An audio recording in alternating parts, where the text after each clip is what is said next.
ఆస్తి కోసం మామను అత్యంత దారుణంగా హతమార్చింది ఓ కోడలు. సుపారీ ఇచ్చి మరీ మామ ప్రాణం తీయించింది. రోడ్డు మీద వెళ్తున్న 82 మామను కారుతో ఢీకొట్టించి చంపించింది. ఆ తర్వాత రోడ్డు ప్రమాదంలో మరణించినట్టుగా చిత్రీకరించి తప్పించుకోవాలని చూసింది.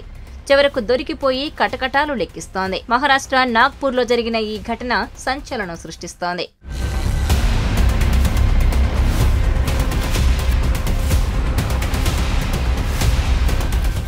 హత్య జరిగిన 15 రోజుల తర్వాత ఈ దారుణ ఘటన వెలుగులోకొచ్చింది. మృతుని పేరు పురుషోత్తం పుట్టేవర్. నిందితురాలు పురుషోత్తం కొడుకు మనీష్ భార్య అర్చన పుట్టేవర్. ఆమె టౌన్ ప్లానింగ్ విభాగంలో అసిస్టెంట్ డైరెక్టర్ గా పనిచేస్తున్నారు. తగినంత జీతం, మంచి జీవితం, సమాజంలో మంచి గౌరవం ఉన్న మామకున్న 300 కోట్ల ఆస్తిపై కన్నేసిన కోడలు ఎలాగైనా ఆయన అడ్డు తొలగించుకుని ఆ ఆస్తిని కాజేయాలనుకుంది. వెంటనే మామను చంపేందుకు ప్లాన్ చేసింది. భర్త దగ్గర కారు డ్రైవర్ గా పనిచేస్తున్న బాగ్డేకు నీరజ్ నిమ్డే, సచిన్ ధార్మిక్ అనే మరో ఇద్దరికి మామను చంపే బాధ్యతను అప్పగించింది.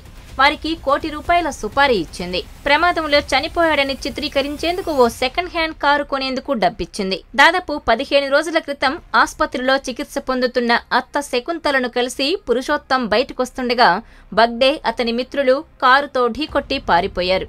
ఈ ఘటనలో పురుషోత్తం ప్రాణాలు కోల్పోయారు. ఇది ప్రమాదవశాత్తు జరిగిన ఘటన కాదని పోలీసులు అనుమానించారు. లోతైన విచారణ జరపగా అర్చన పన్నిన కుట్ర బయటపడింది. దీంతో పోలీసులు ఆమెతో పాటు హత్యకు పాల్పడ్డారని పోలీసులు గుర్తించారు. వాటిని తవ్వి తీసేందుకు ప్రయత్నిస్తున్నారు. మరిన్ని వీడియోస్ కోసం ఛానల్ ని సబ్స్క్రైబ్ చేయండి. లేటెస్ట్ అప్డేట్స్ కోసం వాట్సాప్ ఛానల్ ని ఫాలో చేయండి. అండ్ లింక్ డిస్క్రిప్షన్ లో ఉంది.